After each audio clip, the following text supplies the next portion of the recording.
साथियों, जय भीम। मेरी कविता का नाम है चूहा मार दवा।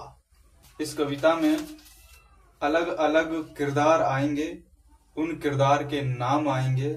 आपको बस उन नाम और उन किरदारों के साथ में ढलते जाना है।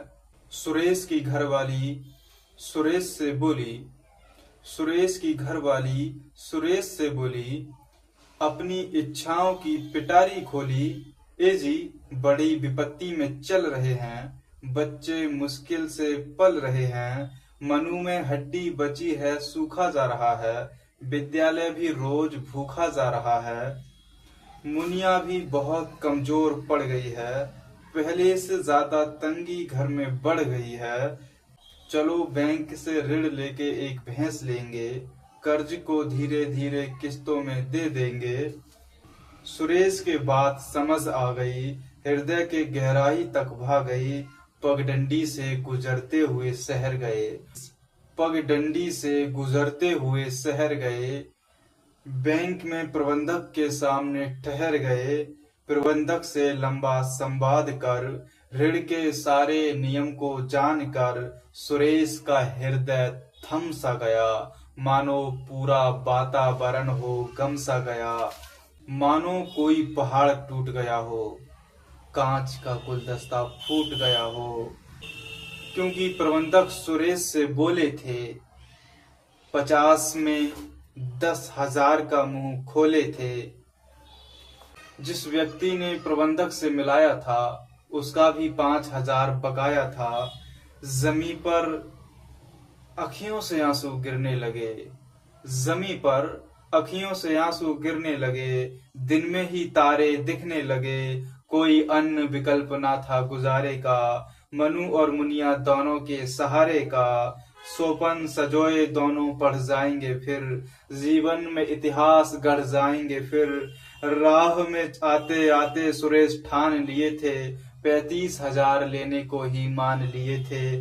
ज्यादा अच्छी नस्ल की नहीं देखेंगे, कोई सस्ती मिल जाएगी वही ले लेंगे। सुरेश के मस्तिष्क में ये विचार घूम रहे थे। उधर बच्चे बेहद खुशी से झूम रहे थे।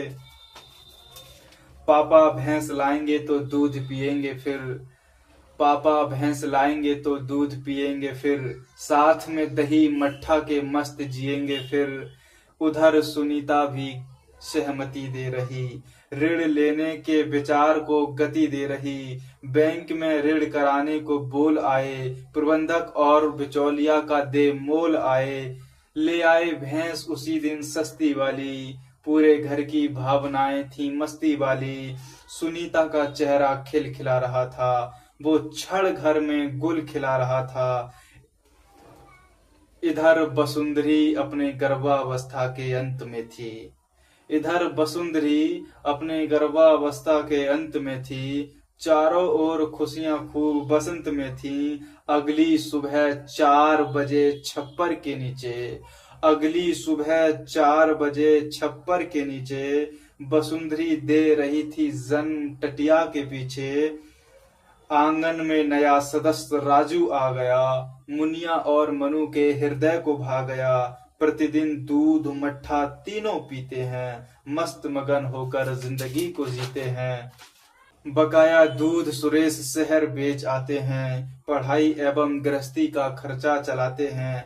परिवार में खुशियों की लहर आ गई, मस्तियों की टोलियां हर पहर आ गईं। अचानक एक दिन सन्नाटा छा गया, अचानक एक दिन सन्नाटा छा गया। वसुंधरी पर दुखों का कहर आ गया। अब दूध नहीं दे पा रही है, अब दूध नहीं दे पा रही है, बीमारी से मरती जा रही है। पेट से बहुत ज्यादा गुफर गई थी वो, आंत खराब होने से मर गई थी वो। उधर बैंक वाले किस्त मांग रहे थे, मानो सूली पर उसको टांग रहे थे। उसके आंगन में नहीं कोई ठिकाना था, ब्याज के संग पूरे ऋण को चुकाना था। कोई रास्ता नहीं बचा कर्ज से अदा होने का, कोई रास्ता नहीं बचा कर्ज से अदा होने का। मन में ख्वाब आया था दुनिया से जुदा होने का। एक दिन गाड़ी भर के बैंक वाले आ गए। एक दिन गाड़ी भर के बैंक वाले आ गए। साथ में खाकी वर्दी रखवाले आ गए।